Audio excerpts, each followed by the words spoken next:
Hola a todos y bienvenidos a este nuevo análisis. A ver, seamos honestos, las temporadas de elecciones siempre son una locura, ¿verdad? Están llenas de ruido, de debates acalorados en todas partes y de una avalancha de información que francamente puede resultar súper abrumadora. Entre tantas promesas y discursos, a veces es dificilísimo saber cómo tomar una decisión bien informada. Por eso, en este recorrido vamos a desmenuzar un documento interesantísimo titulado ¿Por quién votar? Ojo, este texto no nos va a decir qué candidato elegir, para nada. Más bien nos da una herramienta estructurada, un marco de 5 puntos clave basados en la doctrina social de la Iglesia. Es básicamente una guía para discernir y analizar las plataformas políticas combinando la fe y la razón. Es un enfoque que nos invita a hacer a un lado los prejuicios y dejar que los hechos hablen por sí mismos. Bueno, vayamos al grano. Esta es nuestra hoja de ruta para hoy. Política y bien común. Fe, libertad y subsidiariedad. Economía y justicia social. Vida y familia. Corrupción y coherencia. Y para cerrar, el peligro de la abstención. Iniciamos con el punto número 1. Política y bien común. Una forma preciosa de caridad. El texto arranca con una premisa que, la verdad, cambia por completo cómo solemos ver las campañas electorales. Nos pide que dejemos de ver la política como una simple pelea por el poder o un choque de egos y empecemos a entenderla como una búsqueda genuina por el bienestar de todos. Y para enmarcar esto, el autor usa esta frase superpoderosa del Papa Francisco. Es un giro de 180 grados, ¿no creen? Al poner a la política al nivel de caridad, el documento saca la decisión de nuestro voto de ese típico ruido partidista y la pone directamente en el terreno de la responsabilidad moral. Básicamente, nos dice que diseñar el futuro del país implica evaluar quién busca de verdad el beneficio de todos, y no solo el suyo propio. Y esto nos conecta directo con la segunda sección. Fe, libertad y subsidiariedad. El rol del Estado y las creencias. Entrando ya en materia de evaluación, el autor le pide a los votantes que miren con lupa cómo tratan los candidatos a las creencias religiosas y a la libertad individual. El texto hace una distinción importantísima aquí. Por un lado, nos habla de una sana laicidad. Esto es, cuando el Estado mantiene su autonomía, pero sin dejar fuera las voces de los creyentes.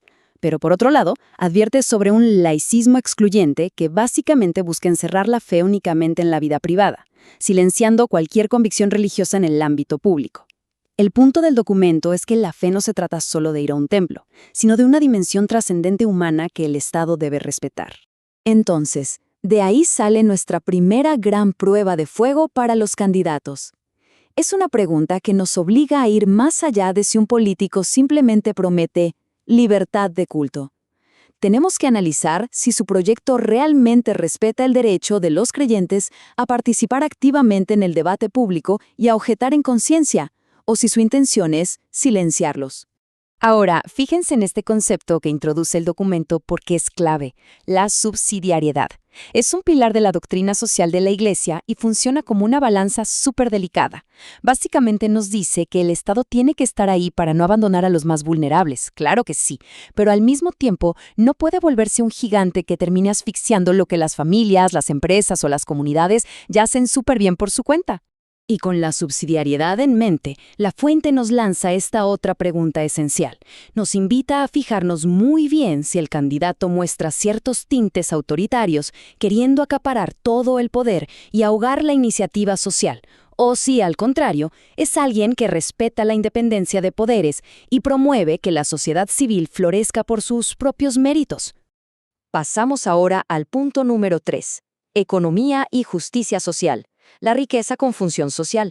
En este apartado, la fuente examina la visión económica. Nos explica que, si bien se defiende la propiedad privada, esta tiene que tener una función social.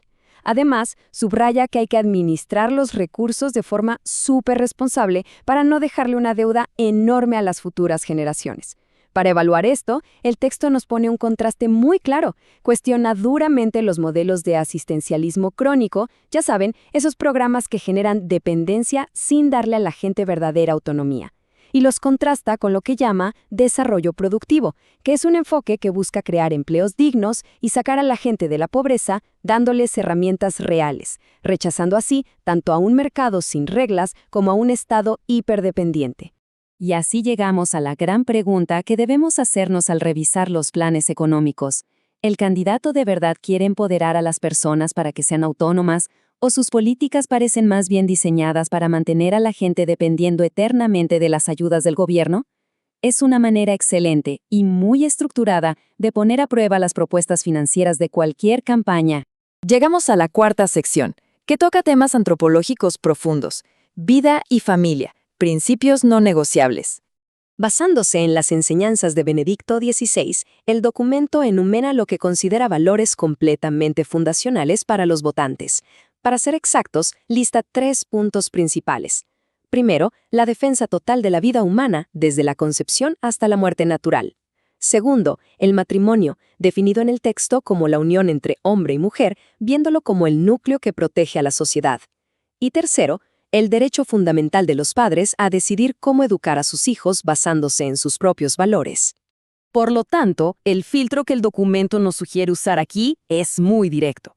Le pide a los votantes analizar si las propuestas respetan estos 3 pilares, o si más bien intentan imponer visiones desde el gobierno que le quiten a las familias su derecho a educar y que alteren lo que el texto define como la naturaleza humana.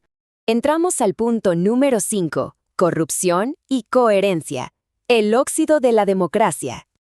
Esto me parece fascinante. Más allá de lo que prometen en papel, esta sección se mete con la integridad personal de los políticos. El texto usa una metáfora increíble. Dice que la corrupción es como el óxido que corroe poco a poco nuestra democracia. Y en contraste, llama a la coherencia de vida del candidato el cemento que sostiene la confianza de la gente. Piénsenlo, de nada nos sirve el mejor plan de gobierno del mundo si las personas encargadas de ejecutarlo están oxidadas por dentro y no tienen integridad. Lo que nos lleva a preguntarnos lo siguiente, y esto es vital: ¿quién rodea al candidato? ¿Tienen alianzas un poco oscuras o cuestionables? Y fíjense también en su discurso. ¿Están tratando de unir al país y promover la paz? ¿O su estrategia es alimentar el resentimiento y dividir a la gente? Esa coherencia entre lo que dicen en el micrófono y cómo viven realmente es la clave. Y finalmente, llegamos a la sección 6. El peligro de la abstención, una advertencia histórica. Después de toda la teoría, el autor nos da un golpe de realidad usando datos históricos. Miren esto, porque ilustra perfectamente el peligro de no involucrarse. Estas son las elecciones presidenciales de Venezuela en el 98. El ganador, Hugo Chávez, se llevó poco más de 3.6 millones de votos. Pero miren el otro lado. Entre los que no votaron y los votos en blanco, sumaron casi 4,5 millones. La indiferencia le ganó por paliza al candidato ganador. Es una advertencia súper cruda de que quedarnos de brazos cruzados puede entregarle el país a modelos que terminan cambiando la historia para siempre. Para ir cerrando, el autor nos aterriza con esta gran verdad. Si pasamos a cualquier político por estas 5 pruebas, nos vamos a dar cuenta rapidísimo de que todos tienen fallas. Nadie, absolutamente ningún candidato, es el Mesías. No hay opciones perfectas. Pero el documento insiste en que nuestro trabajo no es sentarnos a esperar a un candidato impecable, sino ser responsables, usar nuestro discernimiento en el mundo real y elegir la opción que más se acerque al bien común. Y terminamos con esta gran interrogante. Toda la información que desglosamos hoy nos da una brújula excelente para navegar el ruido de las campañas. Nos invita a pensar las cosas y, sobre todo, a actuar. Así que, con todas las decisiones importantes que se nos vienen encima, la pregunta queda en el aire. ¿Vamos a dejar que la apatía decida por nosotros o vamos a usar este discernimiento activo para tomar las riendas de nuestro futuro?